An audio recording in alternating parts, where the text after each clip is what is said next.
नमस्कार एमपी, अब तक देख रहे हैं आप और बुलेटिन की शुरुआत उज्जैन से आई खबर के साथ। महाकाल की नगरी उज्जैन में दुकानदारों के नाम और नंबर लिखने के मामले में 24 घंटे में ही शासन प्रशासन ने यू टर्न ले लिया है। कल महापौर ने बयान दिया था कि 1 वर्ष पहले हम दुकानदारों के नाम लिखवाने वाली बात लागू कर चुके हैं, लेकिन अब नगर निगम कमिश्नर ने बयान जारी कर उसका खंडन किया है और कहा है कि नगर निगम की ओर से 5000 जुर्माने की ऐसी कोई बात नहीं की गई है।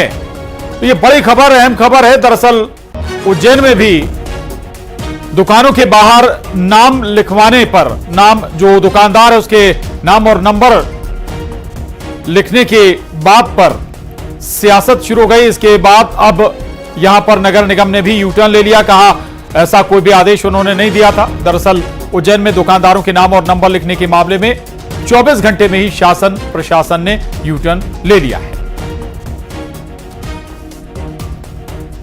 जानकारी जो नगर निगम के द्वारा जारी की गई थी, उस जानकारी का हम लोग भी कराया, पुराने आदेशों को देखा है और अभी इस संबंध में इसको इम्प्लीमेंट करने का कोई योजना नहीं है कि किसी भी दुकान का नाम लिखना या उसके ऊपर 2000-5000 रुपये का जुर्माना करना, ऐसा कोई निर्णय अभी नहीं लिया जा रहा है। जो आज कुछ खबर कतिपय मीडिया संस्थानों द्वारा और अखबारों में छापी गई है, जिसमें ये उल्लेख है कि उसमें दुकानों पर डिस्प्ले नहीं करने पर जुर्माना और का प्रावधान किया गया है।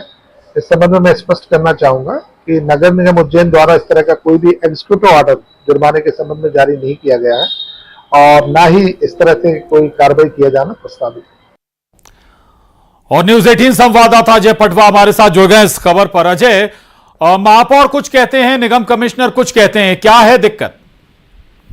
ये देखिए, कल 20/7/2024 को नगर निगम महापौर के द्वारा एक आदेश जारी करवाया जाता है। नगर निगम ग्रुप में ही प्रेस नोट जारी होता है, जिसमें व्यवसाय प्रतिष्ठान और संचालक अपना नाम और मोबाइल नंबर लिखे, नहीं तो होगी उन पर कार्रवाई।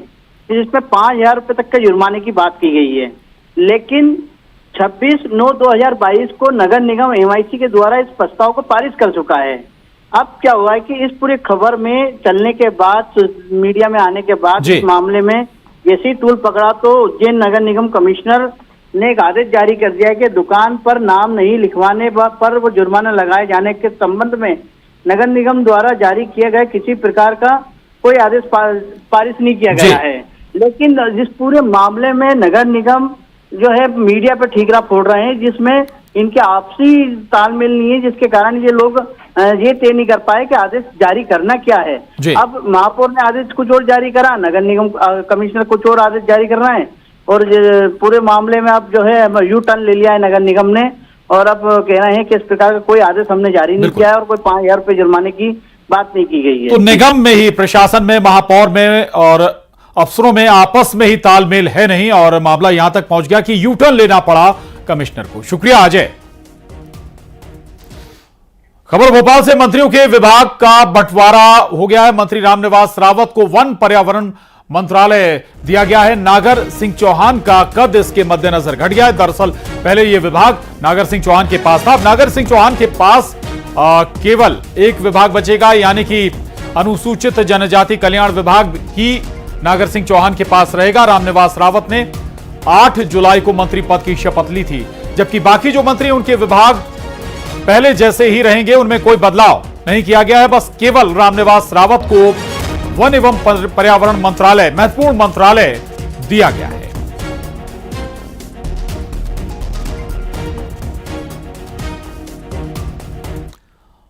और इंदौर में रामचंद्र नगर में मुख्यमंत्री डॉक्टर मोहन यादव ने अचानक अपना काफिला रुकवाया और एक भुट्टे की दुकान पर भुट्टे भी खाए। इस दौरान भुट्टे का ठेला लगाने वाली बुजुर्ग महिला से चर्चा की और सरकारी योजनाओं की जानकारी ली। सीएम ने अधिकारियों को बुलाकर महिला का पता नोट करने और सरकारी योजनाओं का लाभ देने के निर्देश भी दिए।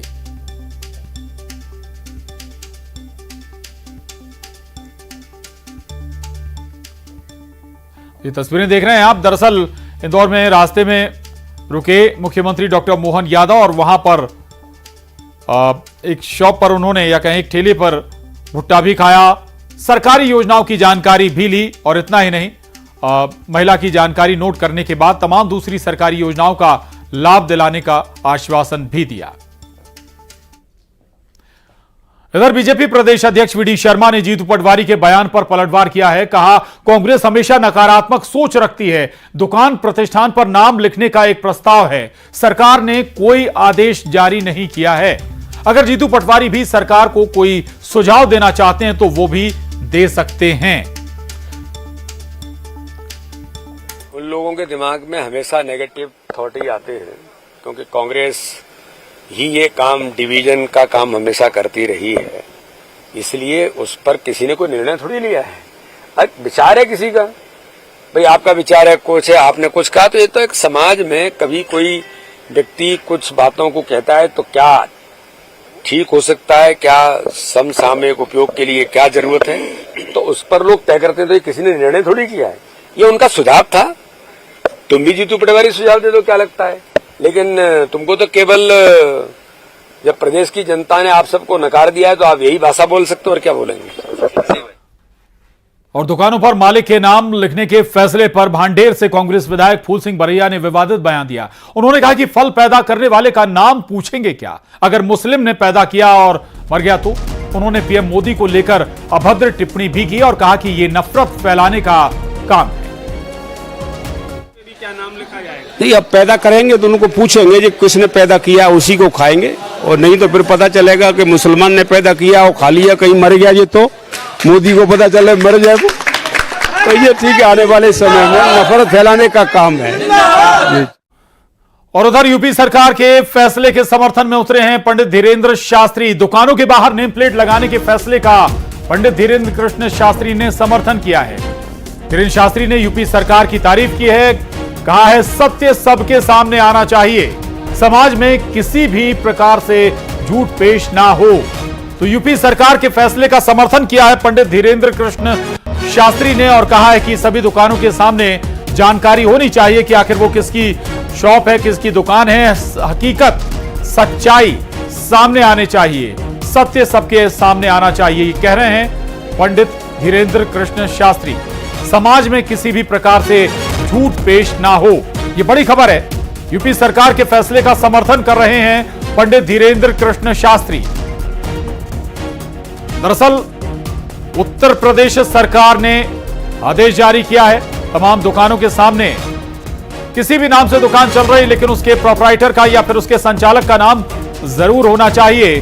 खासतौर से जो कांवड़ यात्रा रूट है या जो कांवड़ रूट है, उस रूट पर यह फैसला पहले लागू कराया गया है और उसमें मुजफ्फरनगर सबसे महत्वपूर्ण स्थान है जहां से जो कांवड़ यात्रा गुजरती है।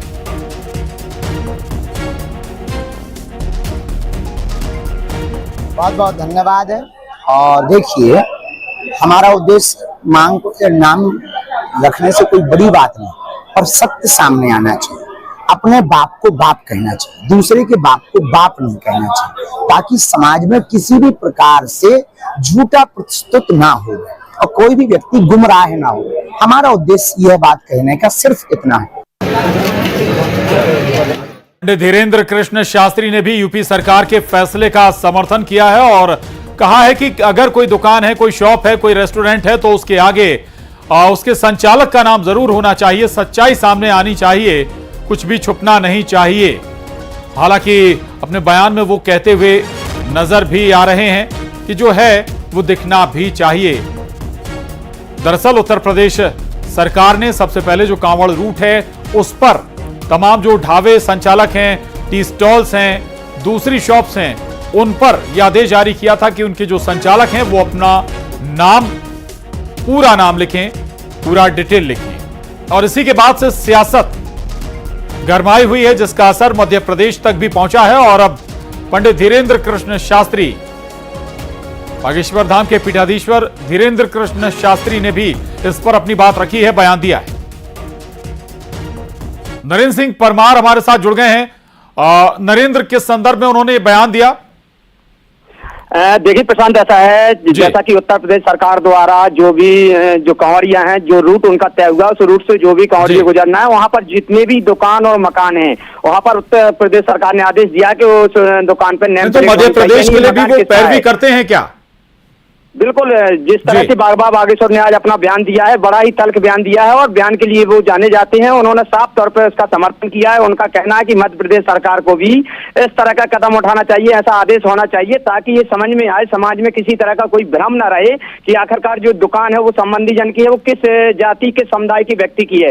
खुला रूप से उन्होंने समर्थन कहा है। यहाँ तक ये भी कहा कि अपने बाप को बाप कहना चाहिए, पराये बाप को बाप नहीं कहना चाहिए। इतने तल्ख तेवर जो आज बागेश्वर धाम के देखने को मिले हैं। हालांकि गुरु पूर्णिमा का महापर्व मनाया जा रहा था, लेकिन इसी बीच उन्होंने मीडिया से बात करते हुए बयान दिया है। जी, लेकिन नरेंद्र, बहुत सारे सवाल भी उठ रहे हैं। एक तरफ ये भी बयान आया फूल सिंह बरैया, वो कहते हैं कि आप कोई फल खरीदने से हो सकता है कि वो दुकानदार हिंदू हो, आप उसके यहाँ फल खरीदने जाएं, लेकिन ये पूछेंगे क्या कि इसे किसने उगाया है। सियासत तो और होगी अभी। जी बिल्कुल, देखिए आपका कहना बिल्कुल सही है। और जहां तक बात की जाए नेताओं की, तो नेता हमेशा अपने जो बयान है, एक जो अलग अलग पार्टियों के होते हैं, अपने अपने दल के होते हैं, तो उनके बयान हमेशा मुखर रहते हैं, एक दूसरे से मेल नहीं करते हैं। यदि भाजपा कुछ बयान देती है तो कांग्रेस या उसके जो भी विरोधी दल हैं वो उनके खिलाफ बयान देते हैं। तो लेकिन जहां तक हिंदू मान्यता, जो साधु संत है, जब इस बात का समर्थन कर रहे हैं कि जहाँ से कांवड़ यात्रा को गुजरना चाहिए, वहां पर जो भी मकान धीरेन्द्र शास्त्री की बात पे अगर हम लौटें तो धीरेन्द्र शास्त्री के करोड़ों फॉलोअर्स हैं और इस तरह का अगर वो बयान दे रहे हैं तो फिर हो सकता है कि इस पर और लंबी चर्चा मध्य प्रदेश में हो। चलिए, शुक्रिया आपका जानकारी के लिए, धन्यवाद। और अब खबर रीवा से। रीवा जिले में जमीन विवाद के मामले में वायरल वीडियो को लेकर सियासत गर्मा गई। पूर्व केंद्रीय मंत्री और कांग्रेस के वरिष्ठ नेता अरुण यादव ने ट्वीट किया है और कहा है कि बीजेपी की सरकार में माफिया का बोलबाला है, दलित आदिवासी महिलाओं को लगातार प्रताड़ित किया जा रहा है। उन्होंने कहा कि जमीन विवाद में महिलाओं को दफनाने का प्रयास किया जा रहा है। इस मामले में पुलिस ने कहा कि मामले की जांच जारी है और आरोपियों को पकड़ने का प्रयास भी जारी है।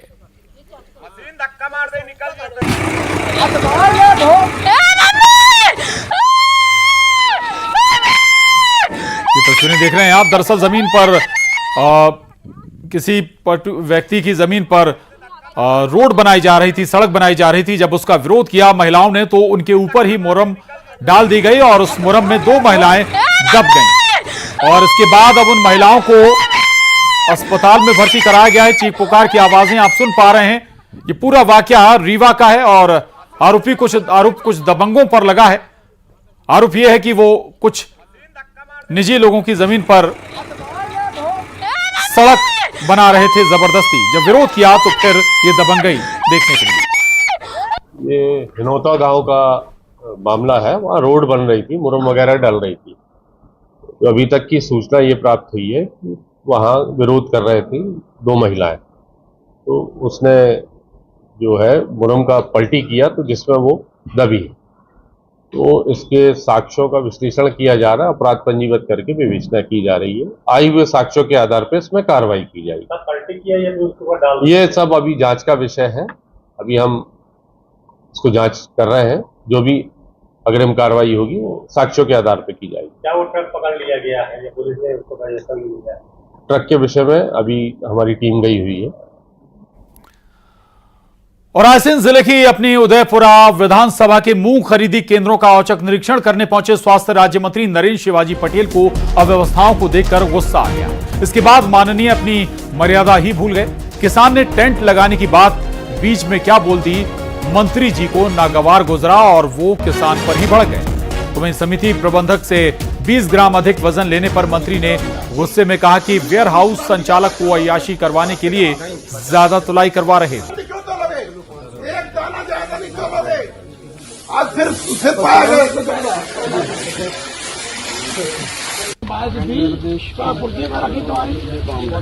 तुम क्या करोगे, कहाँ लगेगा, नहीं लगेगा। आप क्या करोगे, क्या करते हो तुम तुम्हारी ट्राली कहाँ?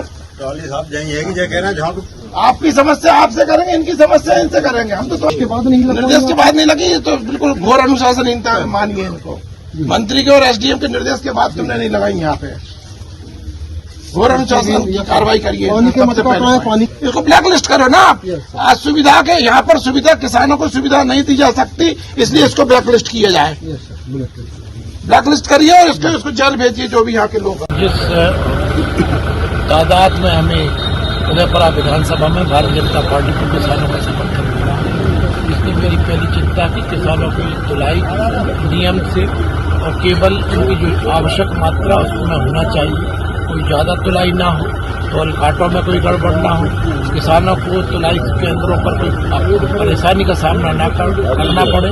उनके लिए वहाँ पे छाए की व्यवस्था हो, पीने के पानी की व्यवस्था हो, समुचित बैठने की व्यवस्था हो, इन सब की चिंता भी हम कर रहे हैं और लगातार इसके लिए हमारा प्रशासन को निर्देश दिए हैं। जहाँ भी जो गड़बड़ियाँ पाई जा रही हैं उसके लिए प्रशासन लगातार काम कर रहा है।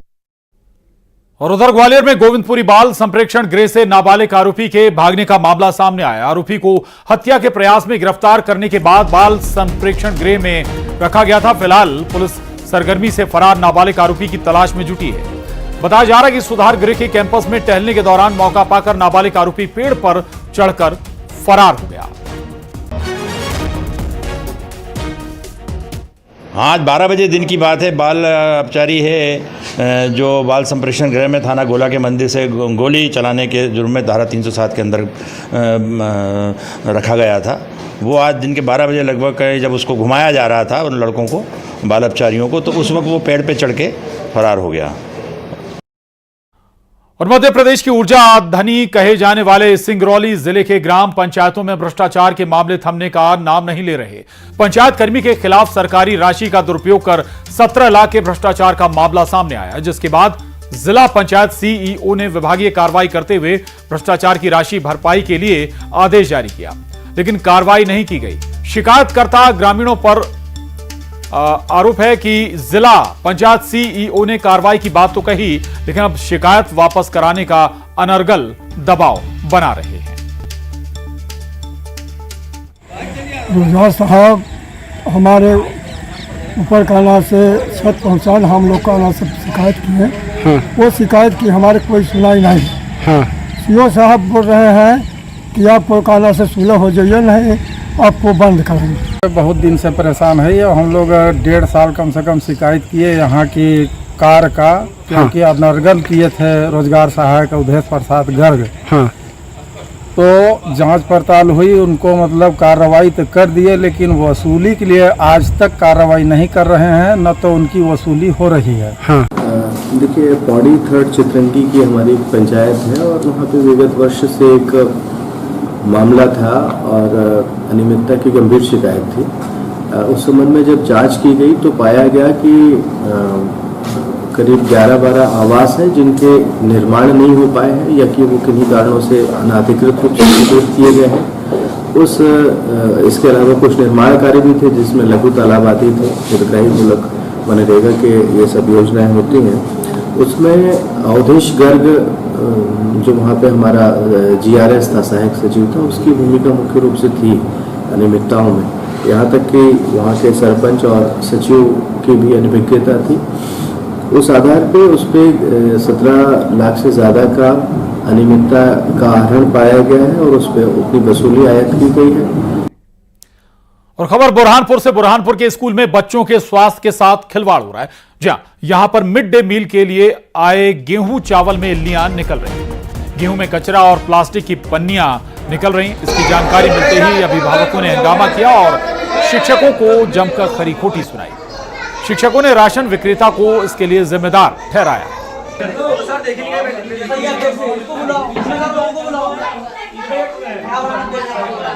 आइए इसके अंदर खड़े। कैसा मिल रहा है? भोजन में क्या परेशानी आ रही है? ये दादी ले हमारे कड़क रोटी आ रही वहाँ पे। खड़े खुले निकलते हैं। तुमने तुम्हारे टीचर को, सर को बोला नहीं? किनको बोलना? आसिफ सर को। ग्वालियर में चोरी करने वाली गैंग को पुलिस ने गिरफ्तार किया है। पड़ाव थाना और क्राइम ब्रांच ने दिल्ली की ठक ठक गैंग के 2 सदस्यों को गिरफ्तार किया और उनसे 4.5 लाख के गहने भी बरामद किए। गैंग ने भिंड के अमन बंसल की कार से 22 लाख के गहने चुराए थे। 17 जून को ग्वालियर के पड़ाव थाना क्षेत्र में चोरी की यह घटना हुई थी। कारोबारी की कार को पंचर कर गहनों से भरा बैग चुराया था। फिलहाल 3 अन्य फरार साथियों के बारे में पूछताछ जारी है।